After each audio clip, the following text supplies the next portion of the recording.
Catarina nasceu em 25 de março de 1347, na cidade de Siena, na Itália. Filha de uma família muito pobre, ela foi uma entre os 25 filhos que seus pais tiveram. Por causa de toda essa situação, Catarina teve uma infância conturbada. Não teve condições de estudar e, além disso, cresceu fraca e franzina. Vivia sempre doente. Com apenas 7 anos, a pequena Catarina quis consagrar a Deus sua virgindade. Já nessa idade, relatava visões em seus momentos de oração. Com 15 anos, Catarina ingressou na Ordem Terceira de São Domingos. Como religiosa, em seus momentos de oração contemplativa, entrava em êxtases. A simples observação desses fatos levou à conversão centenas de pessoas durante a juventude da santa. Depois de adulta, Catarina continuou sua vida de oração e atuação na sociedade. Com o intuito de orientar o povo, e como não sabia escrever, ela passou a ditar cartas para as pessoas. Nessas cartas, ela orientava as atitudes, conduzindo para a misericórdia e convocando a todos para o exercício da caridade, para o esforço pelo entendimento e pela paz. Então, apareceu a primeira grande dificuldade na vida de Catarina e da Igreja, o cisma católico. Fazia já 70 anos que a sede da Igreja estava em Avignon, na França, e não em Roma. Com isso, a autoridade da Igreja sofria influência da política francesa. Muitos na Igreja pensavam que seria impossível superar essa adversidade, porque 2 papas estavam disputando a cátedra de São Pedro. Com isso, o povo católico em todo o mundo sofria. Santa Catarina, porém, inspirada por Deus, começou a agir. Viajou pela Itália inteira e também por outros países, falando, pregando, ditando cartas aos reis, aos príncipes e aos governantes católicos. Também ditou cartas aos cardeais e aos bispos. Por fim, ela conseguiu que Urbano VI, o verdadeiro Papa, voltasse para Roma e assumisse o legítimo governo da Igreja. Outra grande dificuldade enfrentada por Santa Catarina foi a peste negra. Para muitos, essa barreira seria intransponível. Santa Catarina, porém, enfrentou com serenidade e firmeza. A peste, com efeito, dizimou quase 1/3 de toda a população europeia.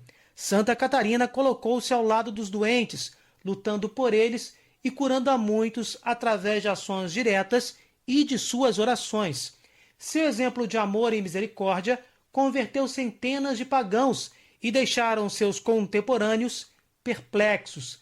Em meio a todas essas dificuldades em sua vida, Santa Catarina conseguiu deixar obras literárias extraordinárias, ditadas por ela, escritas e editadas por vários copistas.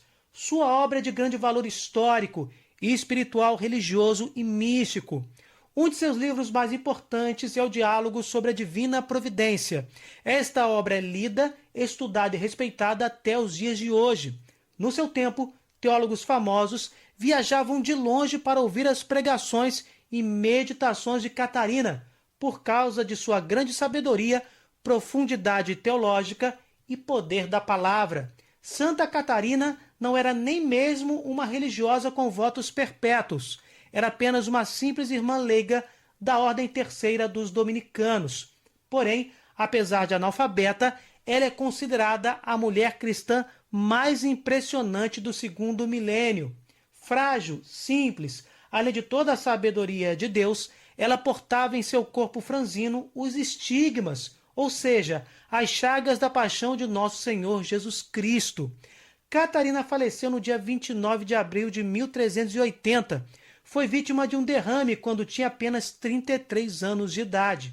Em tão pouco tempo de vida, esta mulher admirável realizou muito pela Igreja e pela humanidade. O Papa Paulo VI declarou-a doutora da Igreja em 1970, por causa da grandeza teológica e mística de sua obra. No vídeo de hoje, vamos refletir sobre uma de suas meditações místicas, oriundas de revelações particulares, com um verdadeiro e autêntico diálogo com o Senhor da vida. Neste vídeo, vamos meditar sobre um trecho de um diálogo místico entre o Altíssimo e Catarina de Sena, sobre várias determinações celestes. Esta conversa é muito inspiradora e reveladora. E Deus começa assim: tais são as providências que uso tomar em favor dos meus servidores voluntariamente pobres por um motivo espiritual. Sim, falo dos homens que são pobres por um motivo espiritual. Sim, falo dos homens que são pobres porque querem e devido a um motivo religioso, pois sem esta intenção a pobreza não tem valor.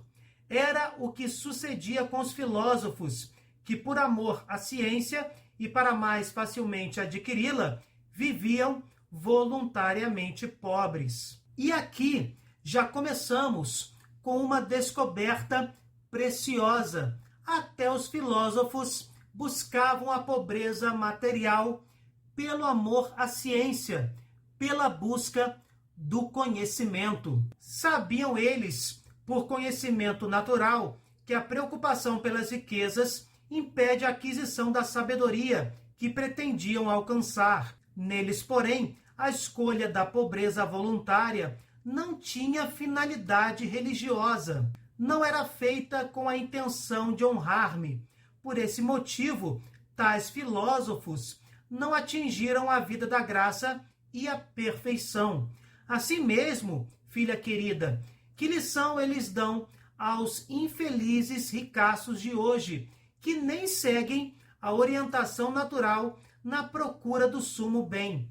Aqueles filósofos, por julgarem que as riquezas constituíam um impedimento, abandonavam suas posses por amor do saber. Estes amantes da riqueza, ao invés, transformam-na em um Deus. Prova disto é que se lamentam mais quando perdem bens temporais do que quando não alcançam a riqueza eterna, que sou eu. O Senhor observa que os filósofos buscavam a pobreza material pelo amor à ciência, pela busca do conhecimento, e por causa disso, não era uma pobreza material com objetivo espiritual. Que isso fique bem claro, não vamos confundir. Mesmo assim, Deus mostra que esses homens, de forma natural, não de forma sobrenatural, estavam mais à frente, podemos dizer assim, do que aqueles que eram ricos e transformavam suas posses, seu dinheiro, em um falso Deus. A única riqueza que permanece é a própria Santíssima Trindade. Ou seguimos ao Senhor ou ao dinheiro. Simples assim. O dinheiro é um meio e não deve ser adorado, endeusado. Não deve substituir o Senhor de nossas vidas. E Deus prossegue: se prestares atenção, verás que todos os males procedem do desordenado apego e ganância da riqueza. Disto nasce o orgulho de quem pretende ser maior que os outros, a injustiça para consigo mesmo e o próximo, a ambição de dinheiro que faz roubar o alheio e apossar-se de bens adquiridos para a igreja, no exercício do ministério eclesiástico.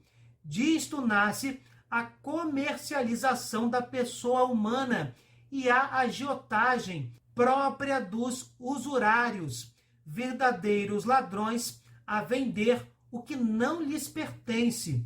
Disto, igualmente, procede a desonestidade, pois muitos, se nada possuíssem para gastar, não viveriam tão frequentemente em amizades desonestas. Depois, quantos homicídios, quanto ódio e rancor contra o próximo, quanta infidelidade para comigo, quanta presunção dos ricos, como se tivessem adquirido riquezas por capacidade pessoal.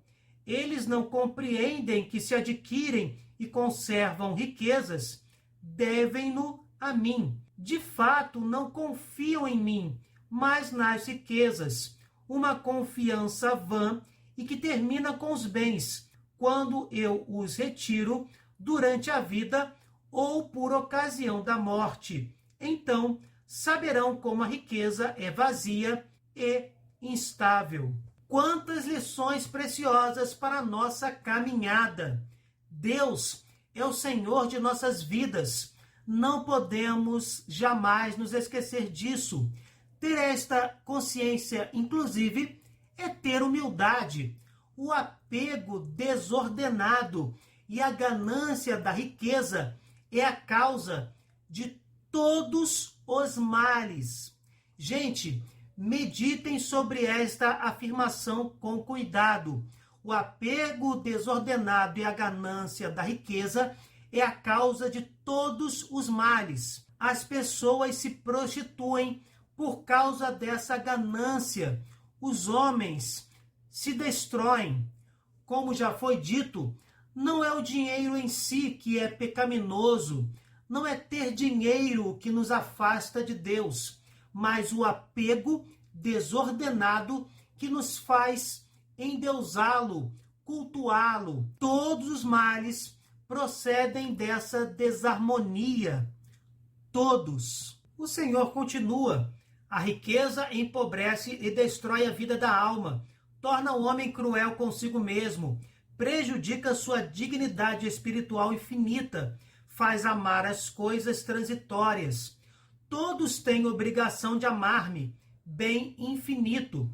Com a riqueza, o homem perde o gosto pela virtude, o amor da pobreza, o domínio sobre si. Torna-se escravo dos bens materiais. Ao amar realidades inferiores a si, torna-se insaciável.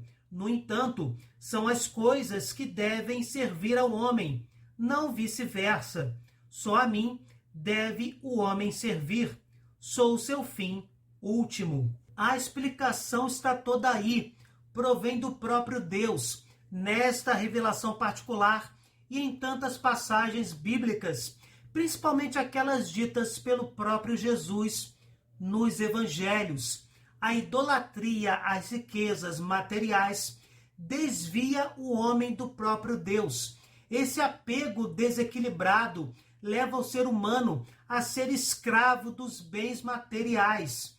É um caminho de autodestruição que mira a própria alma humana. Quantos perigos arrosta o homem por terra e por mar, a fim de adquirir riquezas e poder voltar à sua cidade natal entre satisfações e honras. Já para conseguir a virtude, é incapaz do menor esforço, não aceita dificuldade alguma. E dizer que as virtudes são a riqueza da alma. Vivem atolados na procura do ouro. A ele entregou-se o coração, que fora feito para me servir, e a consciência vai se sobrecarregando de lucros ilícitos. Considera quantos males preparam para si mesmos. O homem luta a vida inteira para conseguir riqueza material, mas não se mexe para buscar a única riqueza que não perece, a comunhão com Deus. Aos poucos, esta busca pelo ouro, pelo dinheiro, vai cegando estas almas a tal ponto de muitos homens buscarem cometer atos errados e morais para conseguir ainda mais destas riquezas passageiras. No final, estão inebriados da escuridão e extremamente distantes da luz. Senhor, tende misericórdia de nós e do mundo inteiro. Prosseguindo, eles se escravizam não de um bem estável e seguro, mas de uma realidade incerta. Hoje são ricos, amanhã pobres. Hoje estão por cima, amanhã por baixo. Hoje são temidos e respeitados pelos seus bens. Amanhã se envergonham porque tudo perderam. Neste último caso, vêm-se tratados até duramente, pois eram amados por causa de seus bens, não de suas virtudes. Se os ricos se fizessem amar pelas virtudes, respeito e amor não cessariam com a perda dos bens, pois as virtudes continuariam. Como é pesado aos ricos suportar o remorso, especialmente porque durante esta vida de peregrinos não passam pela porta estreita. Diz meu filho no Evangelho que é mais fácil um camelo passar pelo buraco de uma agulha que um rico entrar na vida eterna. Que palavras pesadas, mas são palavras verdadeiras. A sequência dos acontecimentos, de tudo que acontece com o ser humano que busca de forma desordenada a riqueza, está evidente e explicada detalhe por detalhe. Se certos homens se empenhassem da mesma forma para amar as virtudes, lutando por elas, estariam buscando uma riqueza que não se decompõe com o tempo. Referia-se àqueles que possuem ou desejam possuir riquezas com desordenado e pecaminoso apego a elas. Afirmei acima existirem pobres que, se pudessem, possuiriam com desordenado apego o mundo inteiro. Também eles não passarão pela porta estreita e baixa. Se não se abaixarem até o chão, se não dominarem o próprio apego, se não dobrarem humildemente a cabeça, como poderão atravessá-la? Outra porta não existe que conduza à vida eterna. Pelo contrário, é larga aquela que conduz à eterna condenação. Como se mostram cegos, possuem a garantia da condenação e não percebem a própria ruína. Além disso, como sofrem por não conseguir tudo o que desejam, padecem por não ter certos bens, quando os possuem, ao perdê-los, padecem na proporção do próprio apego. Não amam os homens, não procuram adquirir virtudes. Ó mundo apodrecido! Ó mundo apodrecido! Essa revelação é vital para a nossa caminhada enquanto cristãos.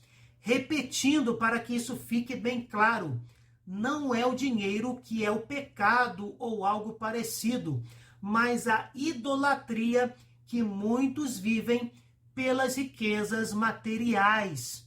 Aqui, o Altíssimo faz exatamente essa diferenciação. O pobre, materialmente falando, que deseja ter tal riqueza, também de forma desequilibrada, terá as mesmas dificuldades. A figura da porta estreita é essencial neste quadro. Além de estreita, a passagem também é baixa. Saibamos nos humilhar e compreender que não somos nada sem Deus. Que nada que queiramos ter neste mundo, materialmente falando, substituirá o Senhor em nossa alma.